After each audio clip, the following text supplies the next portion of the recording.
If you're talking about it, I'll be talking about it. Dennis Prager here. Join me this morning at 11, right here on AM 560, The Answer. Good morning, Dan and Amy. The NRA still being used as a whipping boy by socialists of the Democrat Party, and redundant. And will, in some campaigns, come this fall, apparently, like in New Mexico.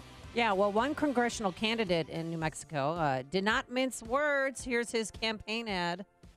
The NRA. Their pro-gun policies have resulted in dead children, dead mothers, and dead fathers.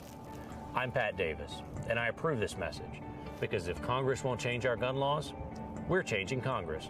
But the problem was no one was minding the store at the ABC affiliate in Albuquerque, and that ran uncensored.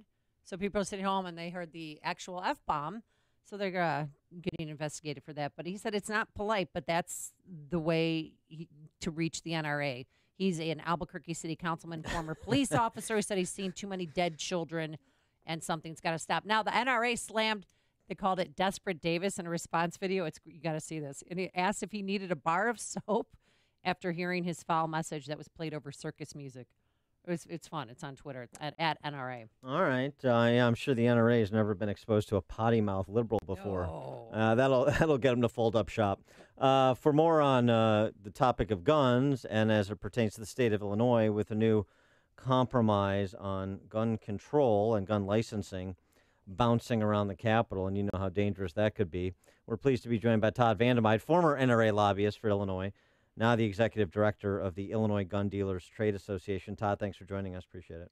Hey, guys. So Ronner does this mandatory veto on Monday that we discussed yesterday. Includes a range of things, including making gun purchases subject to a 72-hour waiting period across the board, which tripled the waiting period for long guns. And then a compromise, quote-unquote, bill comes forward yesterday, sponsored by socialist Don Harmon from Oak Park, that included the support, seemingly, of some Republicans, but not the support of your organization, the Gun Dealers Trade Association. Describe the difference of opinion on the substance.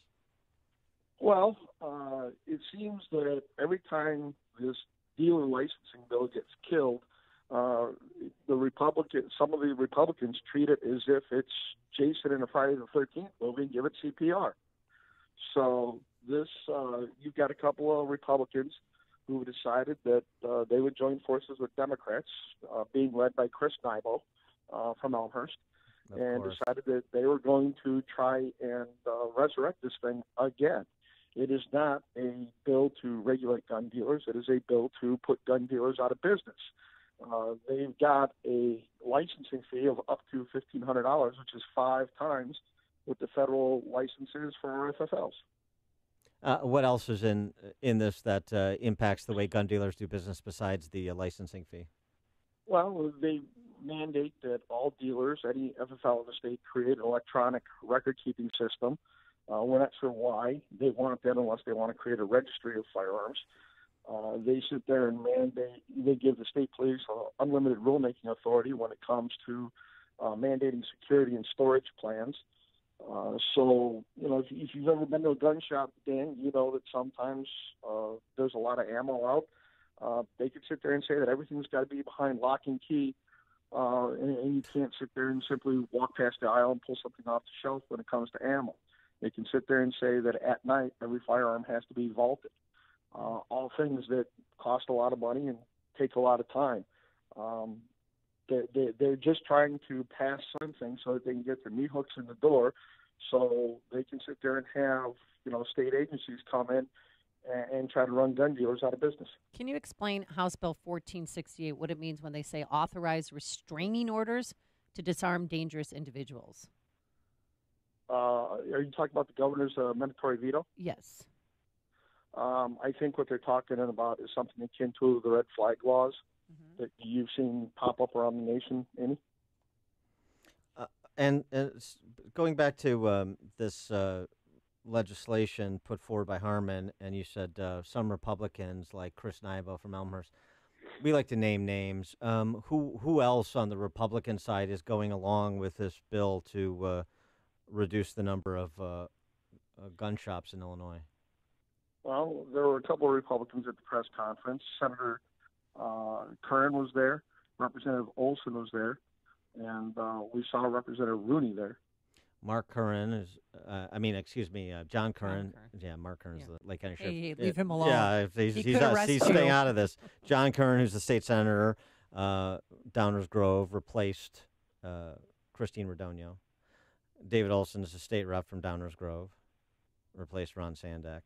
And Tom Rooney is a state senator from Rolling Meadows, Republicans surrendering on this. And your discussions with any of those individuals and what their understanding of this legislation is, why would they support something that Don Harmon is proposing on guns or much of anything else?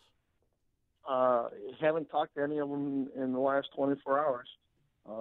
Senator Nybo seemed to be ducking us prior to this, but we had heard that he was dealing behind the scenes on this issue for some time. And where does this stand relative to the move? Well, I guess you have things that are happening concurrently. Where does the effort to potentially override Governor Rauner's mandatory veto stand? That's still in the House. Our understanding is that Democratic staff was trying to do a roll call on their side of the aisle yesterday to figure out if they had the votes or not. It's going to take Republican votes to try to override the AV. What are you getting? I mean, what are you hearing about other Republicans, how they're going to vote? Which bill, Amy? On the veto plan. The override. It's relatively new. It remains to be seen, but I think there are some Republicans who like the governor's plan better than what the original bill was. So it'll be a dogfight more than likely on the floor for the gun owners of the state.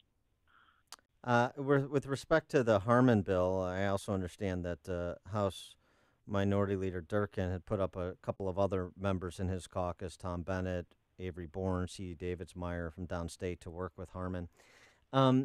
You've been in Springfield for a long time. So can you give us some perspective on Republicans when it comes to even now gun issues? This used to be something where you'd see a unified party. It's like tax increases. You don't see a unified party on tax increases anymore. Almost a third of the House Republican caucus voted for the 32% income tax increase last year.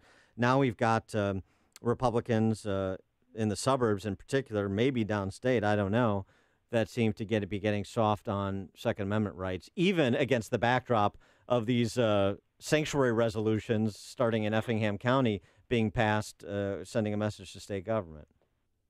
Well, Jim Durkin's actually been pretty good on our issue in trying to help us out this session in trying to combat frivolous bills like this dealer licensing bill.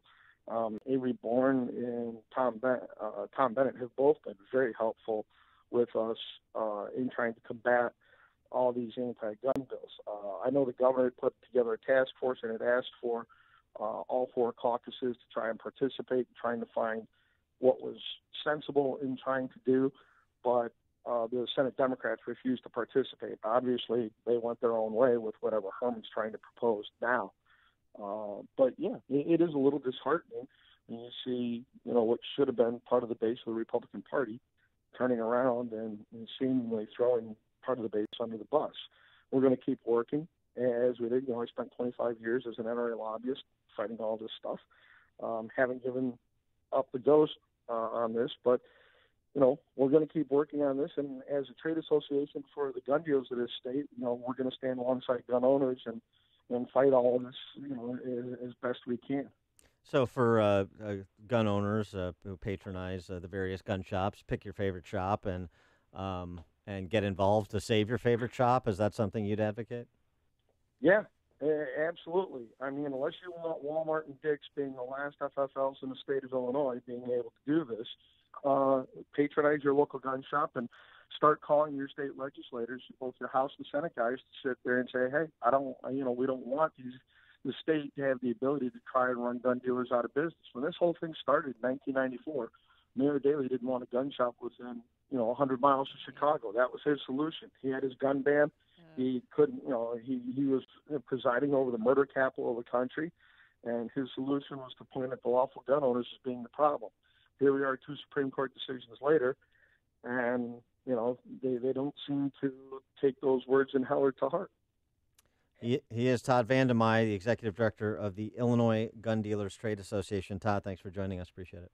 Thanks, guys. And he joined us on our turnkey.pro answer line.